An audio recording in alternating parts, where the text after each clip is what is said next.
नरेंद्र मोदी जी से आपने कल मुलाकात की, उनको आशीर्वाद दिया कल।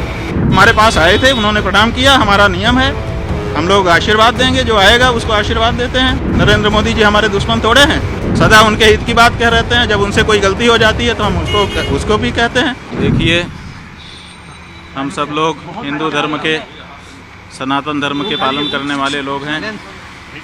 हमारे यहाँ पुण्य पाप की भावना बताई गई है।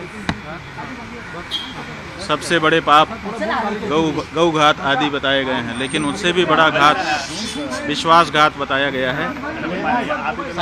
आपके जो उद्धव ठाकरे जी हैं, इनके साथ विश्वासघात हुआ है और इसी बात की पीड़ा बहुत सारे लोगों के मन में है।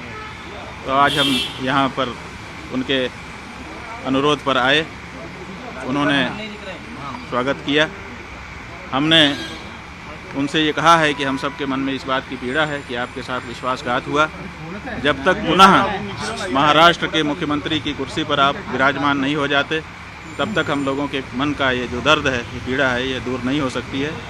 तो उन्होंने कहा है कि जैसा आप लोगों का आशीर्वाद होगा हम करेंगे। महाराज जी, लेकिन हिंदुत्व की बात कर रहे हैं कि जो विश्वासघात की बात कर रहे हैं, उद्धव ठाकरे से निकला, वो कहते हैं कि हिंदुत्व हमारा हिंदुत्व है। बीजेपी कहती है कि हमारे साथ विश्वासघात हुआ है। देखिए, किसका हिंदुत्व असली है तो ये जानना पड़ेगा कि जो विश्वासघात करे वो हिंदू नहीं हो सकता है। जो विश्वासघात सह ले वो तो हिंदू होगा, क्योंकि उसके साथ विश्वासघात हुआ है। तो जिन लोगों ने विश्वासघात किया वो कैसे हिंदू हो सकते हैं? नहीं, बीजेपी का कहना है कि पहले उद्धव ठाकरे ने बाकी लोगों के साथ मिलकर उनके साथ विश्वासघात किया और यही वजह है कि बाद में उत्तराधिकारी आपको बोलते हैं हम हैं, उनके विचारों के उत्तराधिकारी है। उद्धव जी बोलते हैं हम हैं विचारों के उत्तराधिकारी। भाई, हम कह रहे हैं कि उद्धव ठाकरे जी के साथ विश्वासघात हुआ है। अब इसे में आप समझ लीजिए सब बात। ये बीजेपी ने इसलिए पूरे महाराष्ट्र की जनता इस बात से पीड़ित है, सबके मन में इस बात का दर्द है। चुनाव में इस बात का पता भी चल चुका है। अब तो ये बात प्रमाणित हो चुकी है कि महाराष्ट्र की जनता इस बात को मानती है कि उद्धव ठाकरे जी के साथ विश्वासघात हुआ है, और ये ठीक नहीं है। ये जनता का भी अनादर है। जनता जिसके लिए बहुमत देती है उसको उसके समय तक के लिए बनाए रखना चाहिए। बीच में सरकार को तोड़ देना और बीच में जनमत का अनादर करना, ये अच्छी चीज नहीं है। भाजपा कहता है कि हिंदुत्व तो हम शंकराचार्य को जो है ऐसे बयानबाजी को लेकर कैसे हमारा हिंदुत्व ही भाई, शंकराचार्य की बात नहीं है। शंकराचार्य जी क्या कहेंगे? जो सच होगा तो वही तो कहेंगे। हमें राजनीति से लेना देना नहीं है, लेकिन विश्वासघात तो हमारे यहाँ पाप बताया गया है। ये तो धर्म का मामला है ना, पाप और पुण्य। और इस बारे में कौन बोलेगा? राजनेता बोलेगा। इस बारे में तो धर्माचारी ही बोलेगा। महाराज जी, जो पूजा हुई, उद्धव जी को क्या ये हमारे यहाँ परंपरा है कि जब गुरुजन पधारते हैं तो उनकी पादुकाओं की पूजा की जाती है, और उसी का विधि विधान के साथ पालन उद्धव ठाकरे जी ने सपरिवार किया। केदारनाथ दिल्ली में बन रहा है, प्रतीकात्मक केदारनाथ मंदिर बन रहा है दिल्ली में, उस पर क्या कहना है? कुछ देखिए, प्रतीकात्मक केदारनाथ नहीं बन सकता है। हमारे यहाँ शिव पुराण में 12 ज्योतिर्लिंग का व्याख्यान किया गया है। बताया गया है कि 12 ज्योतिर्लिंग होते हैं। 12 ज्योतिर्लिंगों के जहाँ नाम बताए गए हैं वहीं पर उनका पता भी बता दिया गया है।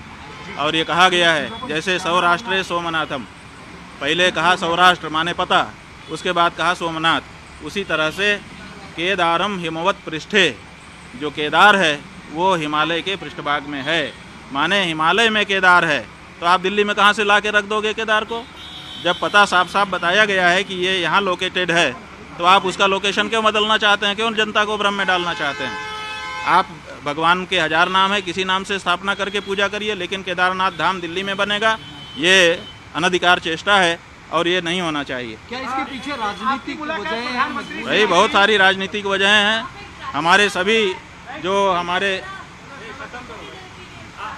हमारे धर्म स्थान हैं वहाँ पर राजनीति वाले प्रवेश कर रहे हैं, और अब हमारे धर्म स्थान में जहाँ प्रवेश करने में दिक्कत हो रही है, आप केदारनाथ में देखिए 228 किलो सोने का घोटाला हो गया। आप पत्रकार लोग क्यों नहीं उठाते हो?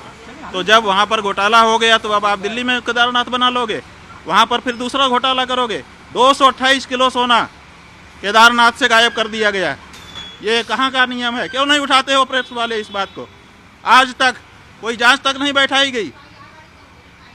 228 किलो सोना का घोटाला केदारनाथ में हो गया। इन लोगों ने कौन जिम्मेदार है? क्यों इस बारे में जांच नहीं होती है? क्यों भाई इस बारे में निर्णय नहीं होता है?